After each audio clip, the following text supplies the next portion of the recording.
think it's worth probably reminding ourselves what the function of boards actually is in times of normality. We often speak about this function of oversighting and this function of planning. In terms of a crisis, things should be very similar. We should be involved in doing the same thing while keeping in mind what the company is about and what it's supposed to do. So I don't think that in a time of crisis we should become hyperactive and running around like headless chickens trying to get the results done. I think what's more important is to be the stable hand on the steering wheel, the sort of keeping the eyes on the horizon type of attitude. So I would say that the boards, by and large, I'm involved in, have taken this agenda of business continuity very closely at heart. I'd make one exception, a small NGO I'm the board of, who suddenly saw all its income sources stop. And that, of course, imposed some sort of drastic action, and we were able to restore a balance on that. But the other option, the other example I would take is Roche, the family company on vice chairman of which I am. There we have an active role to play in the management of the health crisis that we are living at the moment. So we are the leading manufacturer of tests, and so we were able to come up with tests adapted to the virus, so that we will allow to test not only the viral content, but also the antibody content. Now, that is a good example of how a board can bring stability to the organization. We should not suddenly become a COVID company. We are a pharmaceutical business involved in all sorts of things, so the opportunity to be able to continue to execute on our mission is very important. We can provide these tests, but at the same time, we shouldn't lose contact of the long-term studies we are doing, which are going to allow us to help patients after this crisis is over.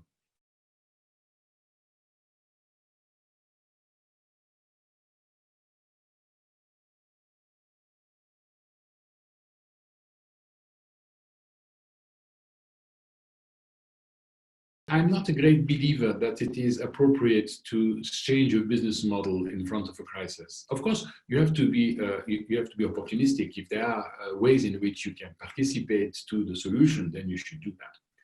But I think for us at Roche, our purpose has been very clear and expressed very clearly since quite a long time already. We want to do today what the patient needs next. And that implies these long-term research cycles, which allow us to come forward with solutions for unmet medical needs. For instance, we have just published today the initiation of a new oncology test in immuno-oncology, and that test, that clinical test, will provide us with solutions for certain patients in the near future. It is not appropriate for us to concentrate all our efforts just on COVID. Having said that, we've been able to ramp up production for the tests which are important at the epidemiological level at the numbers we would never have even dreamed of being able to achieve without this sense of urgency. In some of our production facilities, for instance in Germany, we have people who have left their clerical work. They're no longer sitting in offices, but are going in the dispatch center, packing the boxes so that we can deliver. And this whole culture of serving the patient is what the board should be the guarantee of. We do today what the patient needs next. The patient is centered to what we do. The role of Roche is not to make money only, it's to make money in order to serve the patient. And I think that's the key role of that the board can play in a situation like this. Let's stay faithful to our purpose, to our mission, and to our values. And that, I think, is much more appropriate for a board to talk about than management. Management, yes, has perhaps got to be, for that time, a bit more opportunistic to be able to really make the most out of the situation in front of us.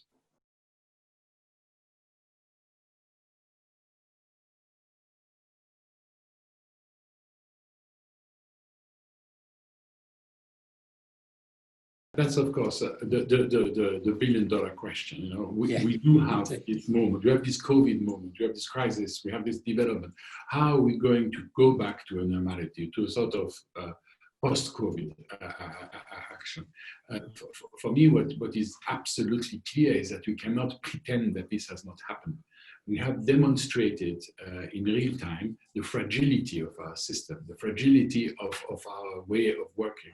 One little strand of RNA, the most primitive living organism on the planet, cannot even survive without a host, has destroyed humanity. We're on our knees. You know, nobody works anymore. We've been 3 months in complete isolation. We are worried about the future. And we don't talk to each other anymore. My social life has disappeared. There are all these things which I think have put in absolute stark light this notion that we live in a fragile society. So our role in the future will have to focus on creating more resilience, into introducing more strength in our system. And for me, that's clearly a relationship with nature. We have neglected, or maybe we have treated nature with not sufficient humility, with not sufficient understanding. So nature-based solutions are something our boards will have to spend a bit more time on. And since we are on the subject, I think we should also add to this that the do no evil approach, the sort of approach of saying we are not going to harm the environment anymore because we have learned from our lesson, is not going to be enough. We're going to have to go to this net positive contribution. So a company like Roche will continue to provide the medicine needed by patients, but we will also have to go a little bit further in cleaning water, in purifying the air, in the relationship with the communities in which we are active. And I think it's important to underline, we are not talking just about natural capital, we're also talking about social capital. And I think some of the communities in which we are active could benefit from the innovative power of business.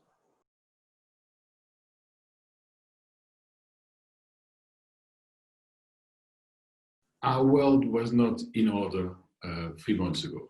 We had these tensions in the system. We had social, in particular, disparity of income. We had inequalities. We had the developing world versus the developed world, and some geopolitical situations which are not exactly what they should be if we wanted to create a prosperous humanity.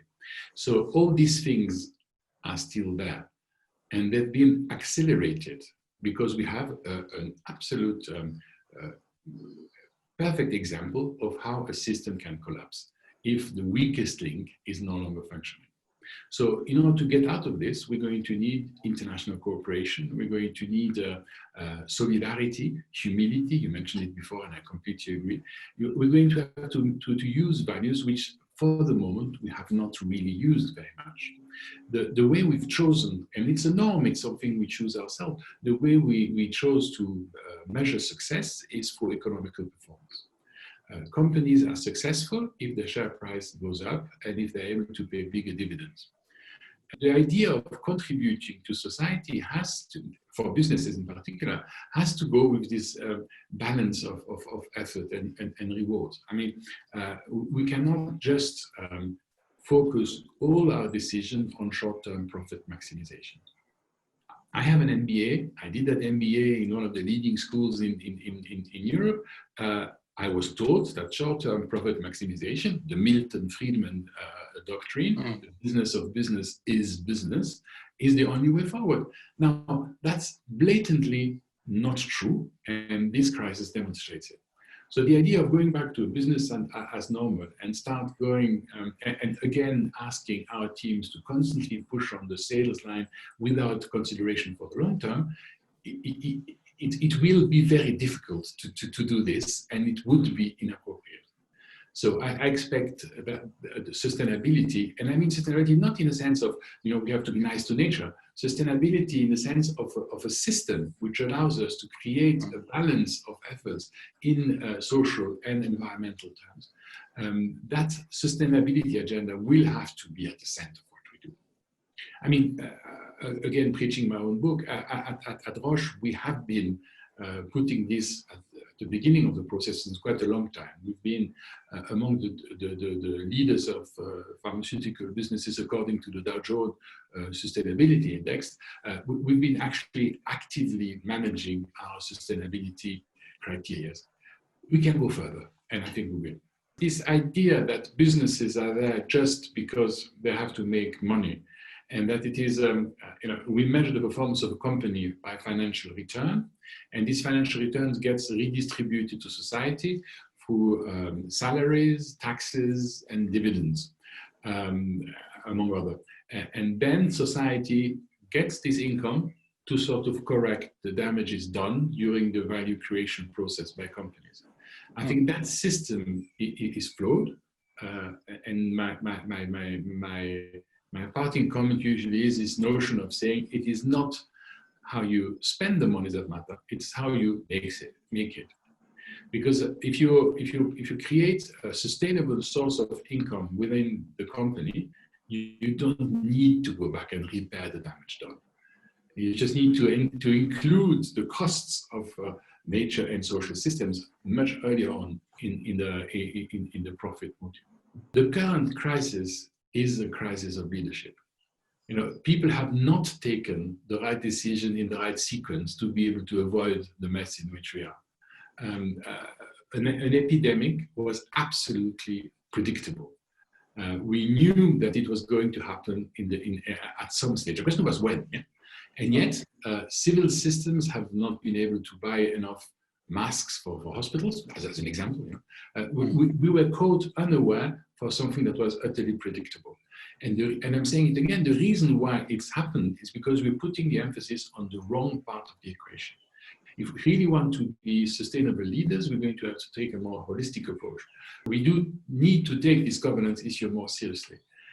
In each of our business, we do business continuity exercises. We have risk maps, heat maps that we then use to manage in terms of a crisis. Why has the rest of the world not done it? I mean, this is a key issue. And you in particular have a role to play in that, especially with this coalition of companies that you are working with.